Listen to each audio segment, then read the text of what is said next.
இது யாருக்கான வீடியோ? போன வீடியோல உங்க குழந்தைங்களோட பிஹேவியர் ப்ராப்ளம் சொல்லுங்க, நான் ஆக்டிவிட்டி சொல்றேன்னு சொல்லியிருந்தேன். அதுல ஒரு பேரண்ட் கமெண்ட் பண்ணியிருந்தீங்க, அவங்களுக்கான வீடியோ தான் இது.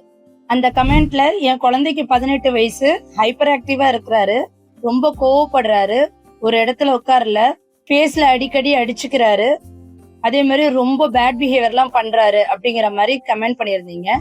ஸோ உங்களுக்கான சொல்யூஷன் தான் இது. ஃபர்ஸ்ட் ஆஃப் ஆல், குழந்தைக்கு 18 வயசு அப்படின்னு நீங்க சொல்றதுனால குழந்தைக்கு ஏஜுக்கான ஹார்மோன் சேஞ்சஸ் அண்ட் கோவம் எல்லாம் வந்திருக்கு. ஸோ ஃபர்ஸ்ட் இதை எப்படி ரெடியூஸ் பண்ணோம்னா, ஃபர்ஸ்ட் குழந்தை எதுக்காக கோவப்படுறான், எதனால ரியாக்ட் பண்றாங்கிறத நீங்க முதல்ல கவனிக்கணும். ரொம்ப கோவப்படுறாரு, ஒரு இடத்துல உட்காரல அப்படிங்கிற பட்சத்துல நீங்க என்ன பண்ணணும்னா, குழந்தைய ஃபர்ஸ்ட் வாக்கிங் கூட்டிட்டு போகணும். பார்க் கூட்டிட்டு போங்க. பார்க்ல நடக்கிற விஷயங்கள் எல்லாத்தையுமே கவனிக்க வைங்க. அதே மாதிரி இந்த ஏஜுக்கு தகுந்தது யோகா தான் மெயின். குழந்தைய உட்கார வச்சு யோகா சொல்லி கொடுங்க. சின்ன சின்ன ஆசனங்கள் சொல்லிட்டாங்க, சின்ன சின்ன எக்ஸசைஸ் சொல்லி கொடுங்க. அதே மாதிரி குழந்தைக்கு மெடிடேஷன் சவுண்ட், காமான மியூசிக் எல்லாம் போட்டு ஒரு இடத்துல உட்கார வைங்க.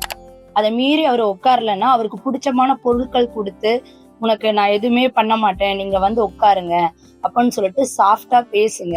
அவருக்கு பிடிச்ச மாதிரி விஷயங்கள் பண்ணி தான் நம்மளோட கண்ட்ரோலுக்கே கொண்டு வர முடியும்.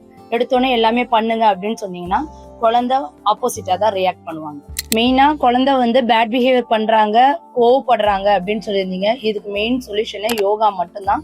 குழந்தைய உட்கார வச்சு சின்ன சின்ன ஆசனங்கள் சொல்லி கொடுங்க. அதுவும் அவருக்கு பிடிச்ச மாதிரி பொருளை வச்சு, நான் இது தரேன், நீ இந்த யோகாவை பண்ணு அப்படின்னு சொன்னீங்கன்னாவே குழந்தை அடாப்ட் ஆக ஆரம்பிச்சிருங்க. சிம்பிளான 3 ஆசனா சொல்லி தரேன். ஃபர்ஸ்ட் சுகாசனம். ஒரு கால் எடுத்து ஒரு கால் மேல போட்டு அப்படி நார்மலா உட்கார்றது சுகாசனம். ரெண்டாவது உட்கார்ந்துட்டே பண்றது வஜ்ராசனம். அதாவது குழந்தைங்களை இப்படி முட்டி போட்டு இப்படி அந்த முட்டி மேல உட்கார வைங்க. இப்படி முட்டி இப்படி கிடையாது, முட்டி போட்டு உட்கார வச்சு பண்ணணும். அது மெயின் பெருவிரல் இன்னொரு பெருவிரல்ல இப்படி டச் பண்ணி இருக்கிற மாதிரி பொசிஷன்.